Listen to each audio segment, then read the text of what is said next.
overcrowded living conditions and pollution made many city neighborhoods unattractive and unhealthy living environments.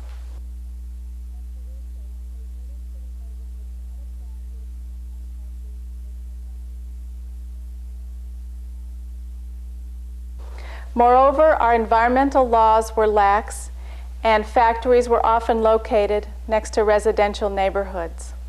This further contributed to the push of middle-class families out of the city.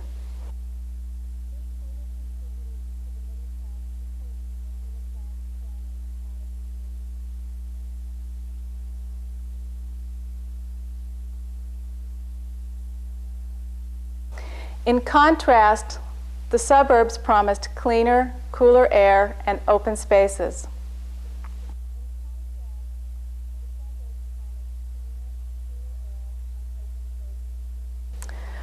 While families may have wanted to move out of the city for decades, it was the rising incomes that occurred during and after World War II that made such a move possible.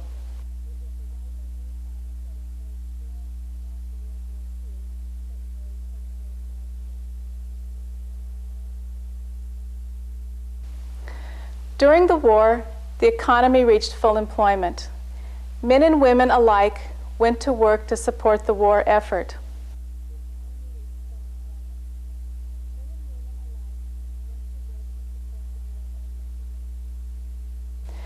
Due to wartime rationing, there were few consumer goods and few things for families to spend money on, so their savings accumulated.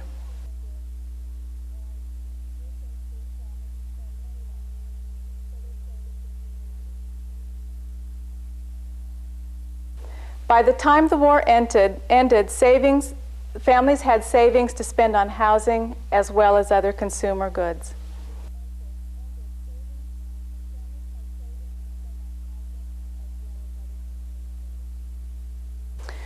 From 1940 to 1960, disposable family income increased by more than 50%. Disposable income is the money a household has to spend after they pay their taxes.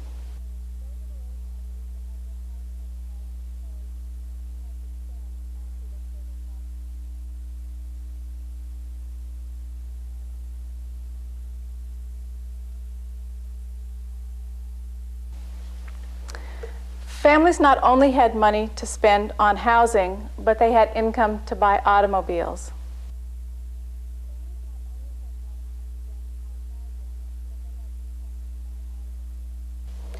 Automobile ownership expanded the distance that individuals could live from their place of work, so that automobile ownership meant that a family could live in the suburbs and commute downtown to their place of work. With rising incomes, families also spent money on automobiles.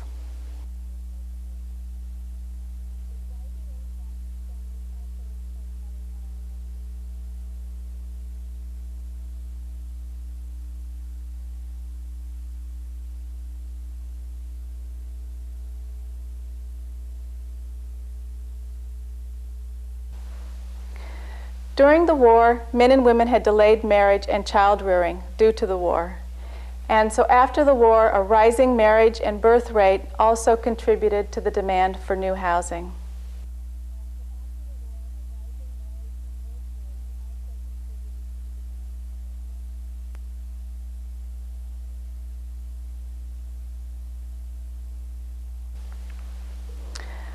Aside from rising incomes, rising automobile ownership, and the increase in marriages and birth rates, there were also several federal initiatives that encouraged the middle class to leave the central cities.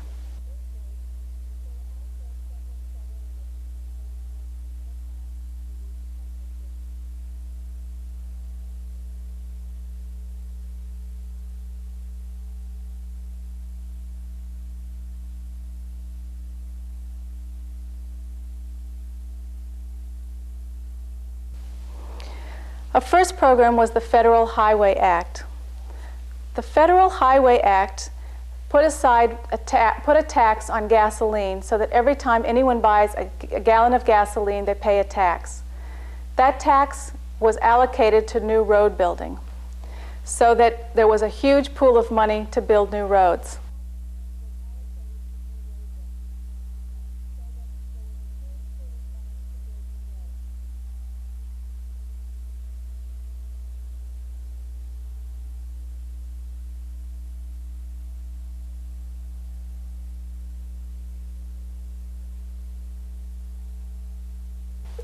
This meant that our roads expanded rapidly around the cities and between cities. As roads improved, families could live further from their places of work and commute. So road building also made it possible for middle-income families to move out of the cities to the suburbs.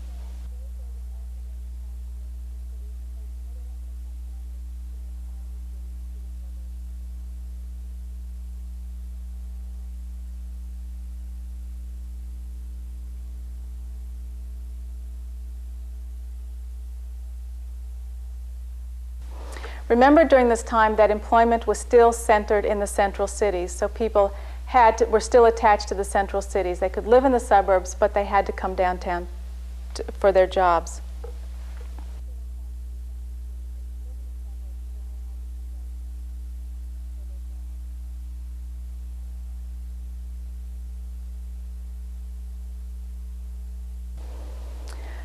Another federal program that encouraged the out-migration of middle-income families was the FHA, Federal Housing Administration, and VA, Veterans Administration programs.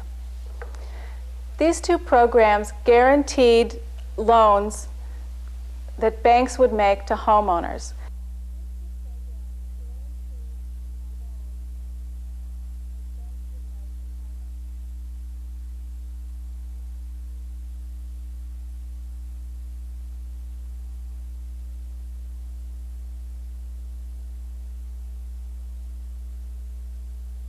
So for example, if you're a homeowner and you participated in this program and you borrowed money from a bank, if you defaulted on your mortgage, the bank would be paid back by the federal government.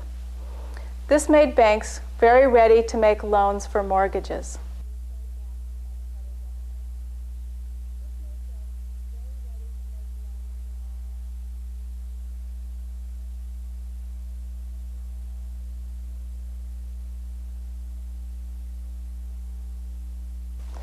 Also, mortgages were extended to 30 years, and often the down payment was only 5%. So this program made a lot of mortgage money available to residents, and it made home ownership extremely affordable.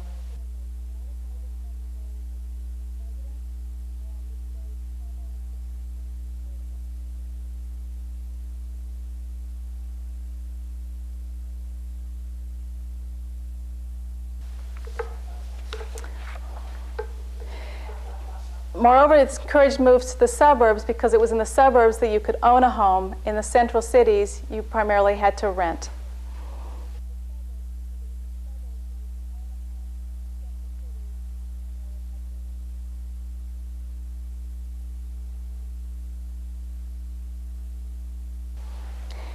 In 1950, 57% of the urban population lived in the central cities. So in 1950, more than half of our urban populations were located in the down in the central parts of the city. Today, less than 35% of urban residents live in the central cities.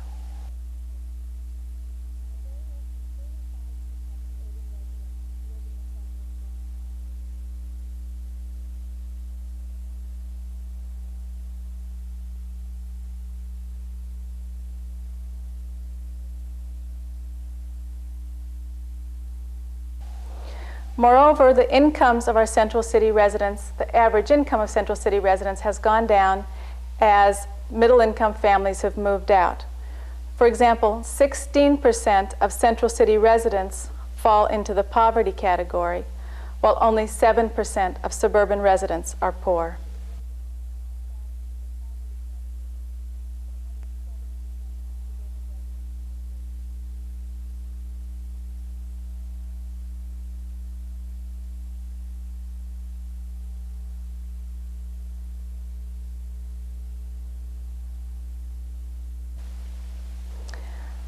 A second major trend to affect central cities is the loss of manufacturing employment.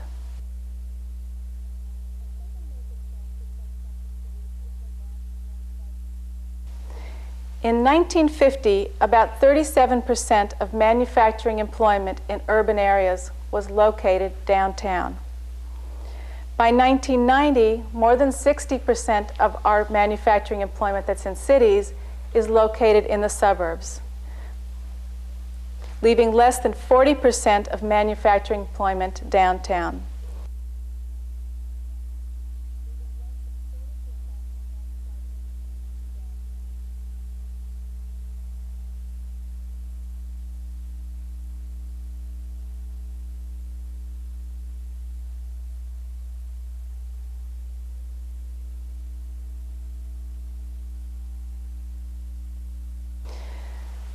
We can see this if you drive through cities. You can see lots of vacant land in the industrial areas of our older cities. There are also a number of reasons for the out-movement or out-migration of manufacturing.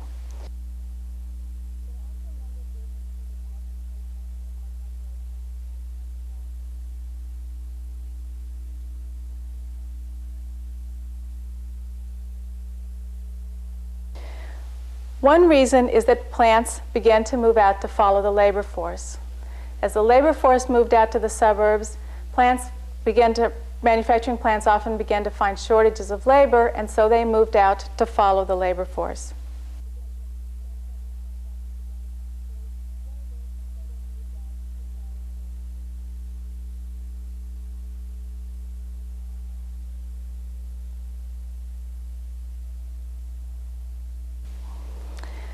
A second major factor was that trucking began to replace rail as the major mode of moving products around the country. Rail stations are located in the downtown, so when manufacturing shipped by rail, they needed to be downtown near the rail station.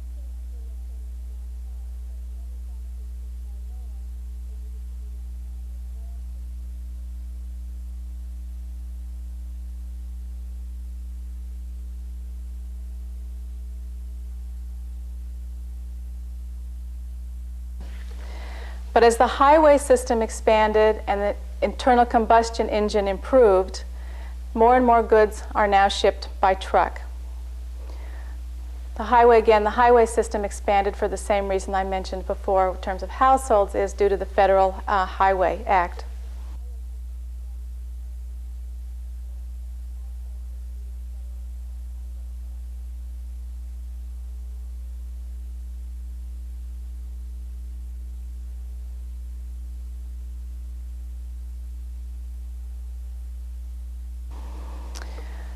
Trucking is cheaper and far more flexible than rail routes.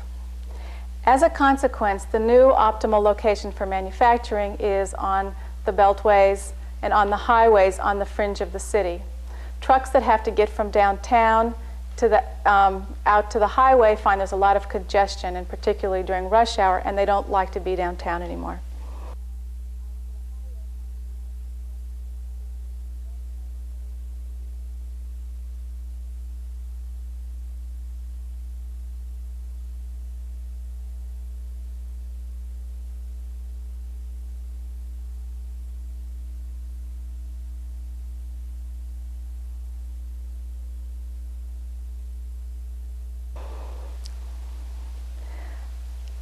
A third reason for the movement of manufacturing to the suburbs is the shift of production processes from more small-scale manufacturing to large assembly line production. When you have an assembly line, production is done on large conveyor belts, and you need large amounts of land and space for that kind of production. So if you think about an automobile plant, they need a lot of land and a lot of space to move cars through conveyor belts.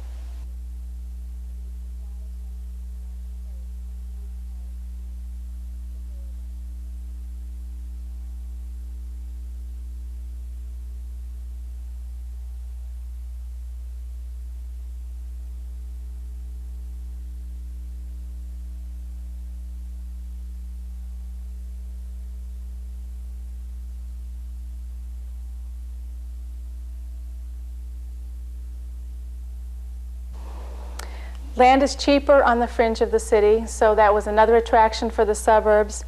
And moreover, as manufacturing shifted to assembly line, they often couldn't even find the land available in the downtowns. So that was a third factor for encouraging manufacturing to move out.